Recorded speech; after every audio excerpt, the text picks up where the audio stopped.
ቴሌግራማችሁ አደጋ ላይ ነው። የሰማችሁ ነው አይደለ? ሀከሮች በእጅጉ ስራቸውን አጧጥፈውታል። የእናንተን ቴሌግራም ሀክ ለማድረግ ሌት ተቀን እየለፉ ነው፣ እየጣሩ ነው ማለት። ስለዚህ ምን ማድረግ እንዳለባችሁ ቪዲዮ ሰርችላችኋለሁ። ቀጣይም ቪዲዮ እንመልከተው። መጀመሪያ ቴሌግራም ላይ እንገባለን። ፊት ለፊት እንደምታዩት ከዛ ሴቲንግ የምትባል እዚህ ጋር ያለችውን ሴቲንግ እንጫናትና እንደምታዩት ፕራይቬሲ ኤንድ ሴኩሪቲ የሚላለ አንዴ እንጫናዋለን። ከዛ እዚህ ጋር የተለያዩ አማራጮችን ያስመርጣችኋል ፊት ላይ ማለት ነው።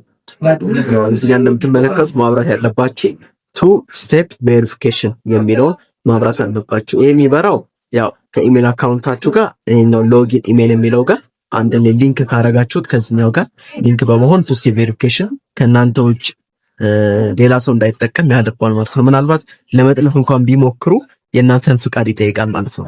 ሁለተኛ ደግሞ ይሄኛው ፓስኪ የምትለው የኔ ኦፍ አድርጊያታለሁ ኦን አድርጋችሁ የእናንተን የይለፍ ቃል ማስገባት አለባችሁ የፈለጋችሁትን ፓስወርድ ማለት። ስለዚህ የእናንተን ቴሌግራም ሜቢ ኮድ ልኮላቸው ቢገቡ እንኳን ይሄኛውን ፓስኪ ይጠይቃቸዋል ማለት ነው። ስለዚህ ይሄን ፓስኪ ካላወቁት አያስገባቸውም ማለት ነው።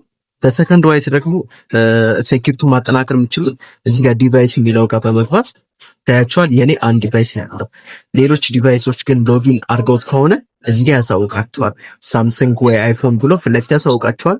እነዛ ዲቫይሶች ካሉ ወዲያውኑ ተርሚኔት ማድረግ አለባችሁ። ትጫኗቸውና ሙሉ በሙሉ ከእናንተ ስልክ ላይ ማስወገድ አለባችሁ ማለት ነው። በዚህ መንገድ የቴሌግራም አካውንታችሁ ሀክ እንዳይደረግ መከላከል ትችላላችሁ። ይመቻችሁ።